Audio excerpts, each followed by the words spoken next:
The views expressed in this blog are hosted on my own website, are strictly personal, and do not reflect the views of any organization.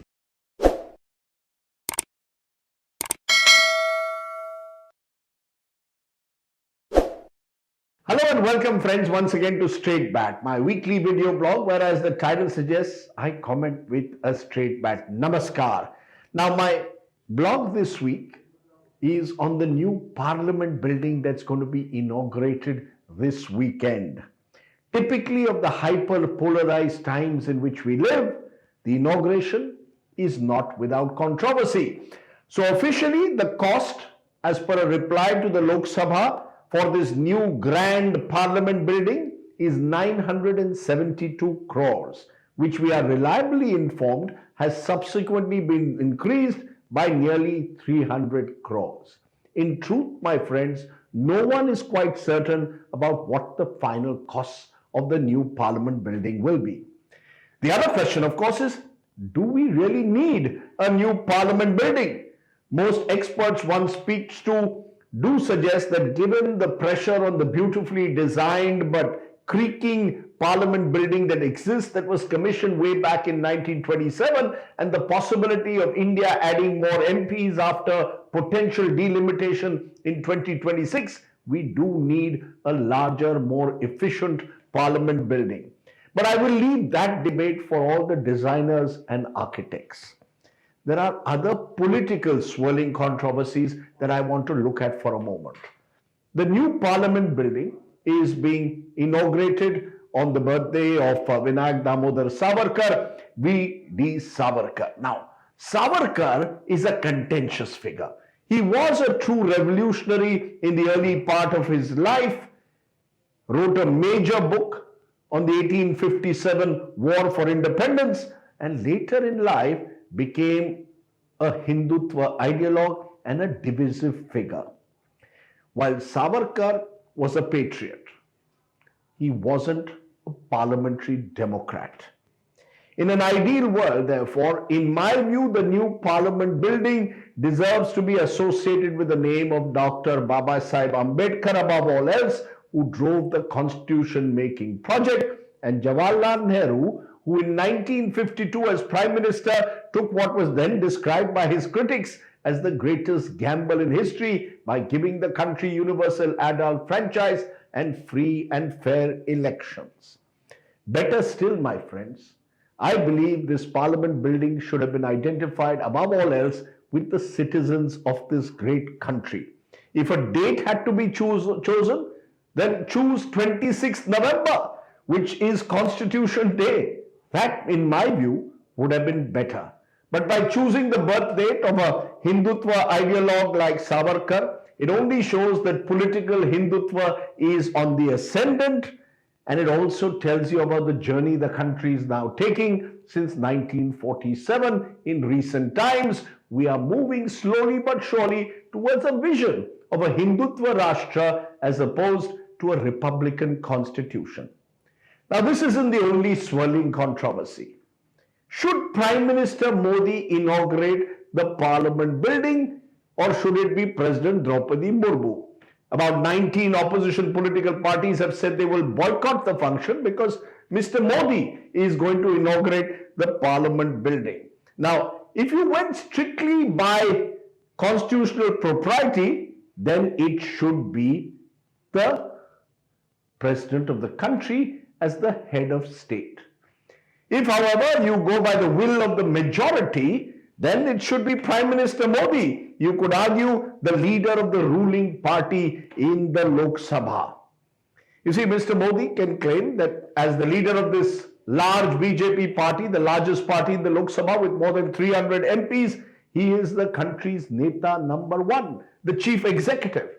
But the truth is, Parliament represents the will of all Indians, not just those who voted for the BJP, but importantly, those who didn't vote for the BJP also.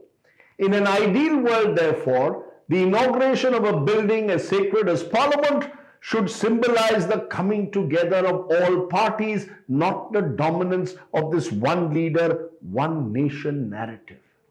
But then again, my friends, we live in a less than ideal world. The BJP is pointing out that Indira Gandhi inaugurated the parliament annex in the 1970s, that Rajiv Gandhi laid the foundation for a parliamentary library. They'll tell you about assembly buildings that Sonia Gandhi's name is identified with.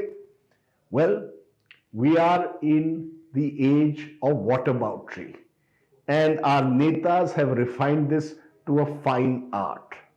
Every prime minister, and Mr. Modi here is no exception, in fact he's probably taken it to another level, are involved in personal legacy building. And Mr. Modi clearly wants his photo op in the Parliament sun. Frankly, as Indian citizens, I guess most of us are not concerned about who inaugurates this Parliament building. What does or really ought to matter to each and every Indian today is the poor health of our dysfunctional parliamentary democracy. And let me elaborate now.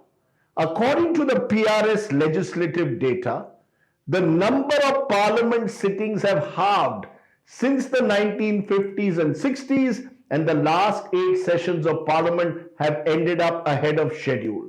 The first Lok Sabha had 135 days sittings per year on an average. Now Parliament meets for less than 60 sittings per year. Entering the final year of this 17th Lok Sabha, we've had only 230 sittings. And this, of course, includes that period of COVID in 2020-21, but that cannot be the only reason for it. Because remember, even in the 16th Lok Sabha, we barely had 330 sittings over a 5-year term, which was about 64 days in a year. Another point to note. There were minimal disruptions in Parliament in the 1950s and 60s. In fact, the first instance of Parliament being disrupted comes only in 1963 when MPs interrupted President Radhakrishnan's address. Now, Parliament is disrupted routinely. For example, in the most recent budget session of Parliament that concluded, Lok Sabha functioned for just 45 hours, passed only 6 bills, only 29 questions were answered. Even question hour was routinely disrupted. The union budget was passed without a discussion. Shockingly, in the second half of the budget session, the disruption was led by the Treasury benches, who wanted an apology from Rahul Gandhi for what he had said in the United Kingdom. On the other hand, the opposition led by the Congress wanted a debate on the Adani issue, wanted a JPC on the Adani row. Disruptions claimed 103 hours and 30 minutes of the time the Rajya Sabha was supposed to be debating important issues during this session. Upper house productivity therefore sank to an abysmal 6%, Lok Sabha to 5%. Please note, according to calculations made during the UPA years, every minute of parliament time lost cost the country 2.5 lakhs. So the loss is running into hundreds of crores now every year. That's your and my money as taxpayers that's being wasted. Parliament is also, my friends, supposed to provide an oversight to the framing of bills. During Dr. Manmohan Singh's tenure, over 10 years, between 60% to 70% of bills were referred to parliamentary committees for scrutiny and oversight. In the first term of Mr. Modi's regime, that number fell to 25%. Now, it's down to about 13%. So about only 1 in 10 bills is being sent for parliamentary scrutiny. And this includes very important legislation like the contentious farm laws that eventually were withdrawn. Another point. Attendance of top leaders in parliament is well below average according to data from PRS. Take, for example, Rahul Gandhi's attendance in the 17th Lok Sabha. It stands at barely 53%, which is below the 79% average for an MP. In the 16th Lok Sabha, Rahul Gandhi participated in 14 debates, did not ask a single question in question hour. While Prime Minister Modi's numbers are not available since he doesn't have to sign in the Parliament register, the fact is Mr. Modi rarely, if ever, participates in Parliament debates. Except for the traditional motion of thanks reply to the President's address, there has been no substantive involvement of Prime Minister Modi in any Parliament debate in recent times. In fact, the government of the day has refused to hold debates on contentious issues. Whether it's China, whether it's COVID, whether it's demonetization, we rarely get serious debates on these serious issues of our times. What's the point then in the Prime Minister reprimanding his own BJP MPs if his own attendance in Parliament is low? Contrast that now with a Jawaharlal Nehru who sat through every question hour and routinely answered opposition queries.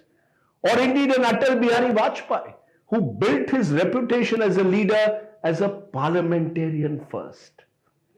Which is why I ask today, my friends, rather than focus on a new parliament building and who inaugurates it, surely the focus should be how do we revive an old parliament ethos of debate and discussion, not of adjournment and disruption.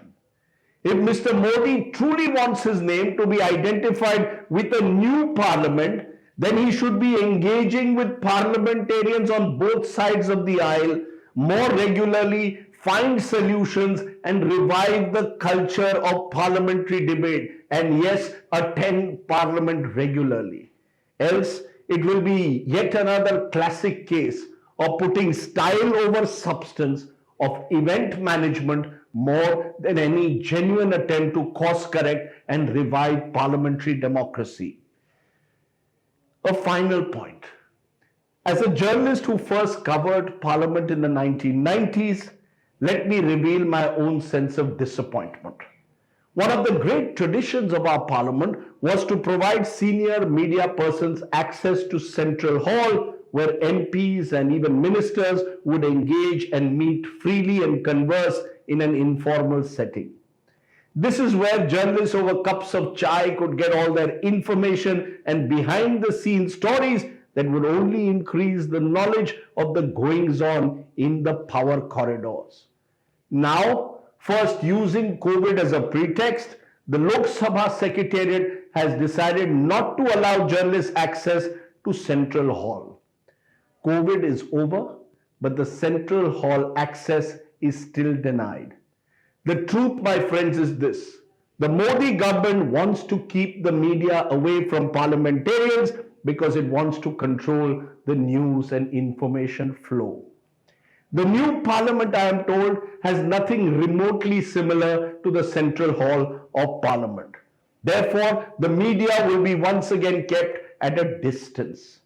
Now you decide whether that is good or harmful for our democratic discourse. What use is a brand new parliament building if it ends up destroying one tradition after another? Before getting a new parliament building, this country needs to revive a dying institution called Parliament. Else all I can say today is Parliament, RIP, rest in peace. Think about it. That was the Straight Bat. Do of course subscribe to my YouTube channel for many more such videos. For now, stay well, stay safe. Jai Hind, Namaskar, Jai Samvidhan.